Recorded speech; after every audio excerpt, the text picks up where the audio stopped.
मी राहुल रणदिवे, दैनिक जनमत सोलापूरसाठी आपण घेत आहोत सोलापूरचा विकास हा कार्यक्रम. या कार्यक्रमामध्ये जागृत पाठीमागं दाखवा अमोल बापू शिंदे आले आणि आपण त्यांच्याकडे जाणार आहोत आणि त्यांना विचारणार आहोत की संभाजी महाराज पुतळा ते आपण म्हणजे पुतळा ते शिवाजी महाराज पुतळा या रस्त्याचं काम काय झालं नेमकं ते संपूर्ण माहिती आपण बापू बरोबर घेणार आहे. बापू बापू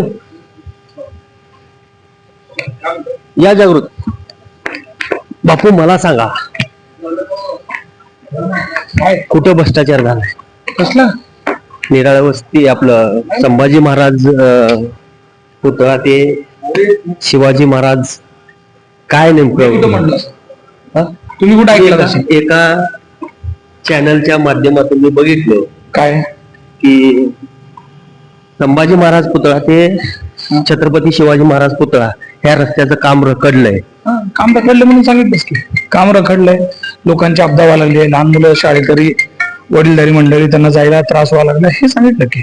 आणि ते काम व्हायला पाहिजे होतं. बरेच दिवसापासून तो रस्ता अडकलेला आहे, व्हायला पाहिजे. पूर्ण नागरिकांची अपदा व्हायला लागलेली. बापू ते टेंडर कधी निघालं होतं आणि किती? नाही, मला त्या टेंडर बद्दल काही माहिती नाही. आमदार साहेबांचा निधी येतो त्याच्यामुळे मला त्या विषयातलं काही माहिती नाही. कोणत्या आमदाराचा आहे बापू? नाही, मला बघायला लागेल. ते आमदार निधीतनं आहे असं पेपरला बातमी आहे. त्या बातमीत असं सांगितलं की ते आमदार निधीतलं काम आहे. तिकडून उडानपूल बी जाणार आहे बापू? तिथून नाही जाणार. तिकडून नाही जाणार. नाही, म्हणजे हे रस्ता नेमका कुठला आहे? हे छत्रपती शिवाजी महाराजांचा पुतळ्याच्या तिथून जो निराळ वस्तीला जाणारा रस्ता आहे तो रस्त्याचं काम चालू आहे. म्हणजे मधला रस्ता आहे तो? मधला रस्ता तो बरेच दिवसापासून तुमच्या प्रभागातला आहे? नाही, दोन्ही पण रस्ते माझ्याच प्रभागात येतात, पण तिथून उड्डाणपूल जाणार नाही. हा, निरावस्तीचा जाणार नाही, पण खूप दिवस झाला बापू. हा, बरेच रस्त्याची पूर्ण चालणी झालेली आहे. तिथं ड्रेनेज लाईन घातली आहे. आता पावसाळा चालू आहे, एक पाऊस पडला तर तिथं पूर्ण चिखल, लोकांना, शाळकरी मुलांना त्रास व्हायलाय, महिला भगिनींना जाता येत नाही. नागरिक आम्हाला नगरसेवक नात्याने रोज फोन करतायत, आम्ही रोज पाठपुरावा करतो, पण रस्त्याचं काम काय अद्याप चालू झालेलं नाही. आपल्या मधला निरावस्तीचा रस्ता आहे, रहदारी भरपूर आहे बापू. खूप दिवस झालं ते रस्त्याचं काम चालू आहे. कशामुळे रखडलं तुम्ही प्रशासनाला?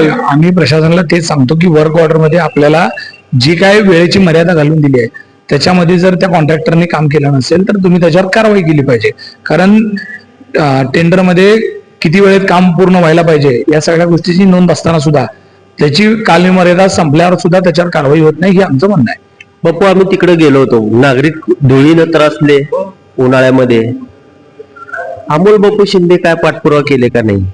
मी कंटिन्यू पाठपुरावा करतोय. रस्ता मंजूर आहे, टेंडर आहे. टेंडरवरून अर्धवट काम सोडल्यानंतर आता काय करणार तेच सांगतोय ना मी, की रस्त्याला जर काम सुरू झालं नसतं तर ठीक आहे, रस्त्याचं अर्ध काम करून कॉन्ट्रॅक्टर काम करत नाहीये पुढं. त्या कॉन्ट्रॅक्टरला काळ्या यादीमध्ये घालावं असं वाटतंय तुम्हाला? महापालिकेत खऱ्या अर्थानं सत्ताधाऱ्यांचं काम आहे की अशा सगळ्या गोष्टींवर अंकुश ठेवणं. कारण प्रत्येक वेळेस आम्ही जर अशी एखादी गोष्ट सांगायला आलो तर ते त्याचं राजकारण आहे असं म्हटलं जातं, पण वास्तविक खऱ्या अर्थानं ज्यांच्या हातात सत्ता दिली आहे त्या लोकांना, या प्रशासनात बसलेल्या अधिकाऱ्यांना हे कळलं पाहिजे की आपण अशा लोकांकडनं कशा पद्धतीनं काम करून घेतलं पाहिजे आणि तुमचा दरारा त्यांच्यावर असला पाहिजे. बापू त्या रस्त्याच्या कामात आणि ड्रेनेज कामामध्ये भ्रष्टाचार झालाय असं तुम्हाला वाटतंय का? मला काहीच माहित नाही त्या भ्रष्टाचार झालाय नाही झालाय, कारण आपण कोणतीही अर्धवट माहितीवर भ्रष्टाचारावर बोलणं योग्य नाही. काय सांगाल सोलापूरकरांना? सोलापूरकरांना एवढीच विनंती करतो की ज्या ताकदीनं आपण यांना सत्तेत बसवत असताना 87 नगरसेवक निवडून दिलेले आहेत, पण आज तुम्ही बघितलं असेल नाले सफाईचा विषय आहे, रस्त्याची नादुरुस्त आहे. ज्या पद्धतीनं 6 महिन्यात पहिल्या काम सुरू व्हायला पाहिजे होतं असं काम सुरू झालेलं आपल्याला बघायला मिळत नाही. तुम्ही स्टँडिंग मध्ये आहेत बापू, आणि ज्या रस्त्याचं काम रखडलंय तुम्ही स्वतः त्या मक्तेदारला काळ्या यादीत घालावं असं ठराव देणार आहेत का? मी स्टँडिंगला जरी असलो तर स्टँडिंग मध्ये 16 लोकांची समिती आहे आणि त्याच्यामध्ये विरोधात असलेला एकमेव नगरसेवक मी आहे. 15 वर्षेस एक असं तिथं बहुमत असल्यामुळं माझ्या बोलण्याने किती फरक पडेल माहित नाही, पण सोलापूरकरांसाठी तुमच्या कॅमेऱ्यावर येऊन मीडियाच्या माध्यमातून जिथं जिथं काय चुकीचं घडेल तिथं आवाज उठवण्याचं काम प्रामाणिकपणे करत राहणार. धन्यवाद बापू. खूप काही चांगली माहिती दिली आहे बापूने. जिथं जिथं बापू आवाज उठवतील तिथं तिथं आपण जाणार आहोत. मी राहुल रणदिवे सह जागृत रणदिवे, सोलापूर न्यूज.